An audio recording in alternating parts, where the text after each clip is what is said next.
এখন আমি বানিয়ে নেব দই ফুচকা। তার জন্য কিন্তু ফুচকাটা আগে ভেজে নিতে হবে।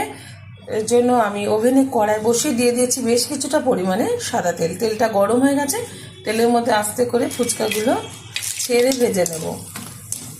বৃষ্টির দিনে কিন্তু সন্ধ্যার সময় এরকম ফুচকা খেতে, দই ফুচকা খেতে ভীষণ ভালো লাগে। যারা দই ফুচকা খেতে পছন্দ করেন না তারা মানে তেঁতুলের জল গুলে যে আলু দিয়ে খাওয়া হয় ফুচকা, সেই ফুচকাও করে নিতে পারেন। কত সুন্দরভাবে কিন্তু ফুচকাগুলো ফুলে উঠেছে। এবার ফুচকাগুলো আমি তুলে নেব একটা পাত্রে। যেগুলো ভাজতে বাকি আছে সেমভাবে ভেজে নেব।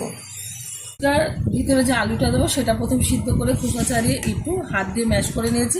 এবার ভালোভাবে মেখে নেব কিছুটা উপকরণ দিয়ে। প্রথমে দিয়ে দিচ্ছি ভেজে রাখা বাদাম, দিয়ে দেব দুটো কাঁচা লঙ্কা, ঝালটা যাদের পছন্দ অনুযায়ী ব্যবহার করবেন। কুচিয়ে রাখা ধনেপাতা দিয়ে দিচ্ছি।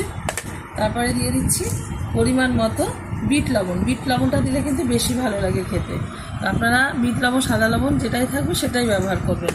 ভালোভাবে লঙ্কাটা ডলে নেব। লঙ্কাটা ডলে নিয়েছি। এবার ভালোভাবে আমি এটা মেখে নেব আলুটা সবগুলো উপকরণ দিয়ে। এখানে ভালোভাবে কিন্তু আলুটা মেখে নিলাম। আর এখানে একটা প্লেট নিয়েছি সাথে টক দই।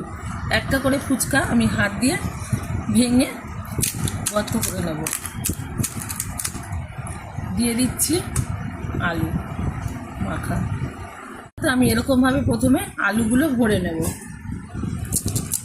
তার মধ্যে কিন্তু আলুটা আমি ভরে নিয়েছি। এখন আমি দিয়ে দেব এর মধ্যে অল্প অল্প করে টক দই। ফুচকার মধ্যে কিন্তু আমার দই ভরা হয়ে গেছে। এখন দিয়ে দেবো অল্প অল্প করে একটু টমেটো সস।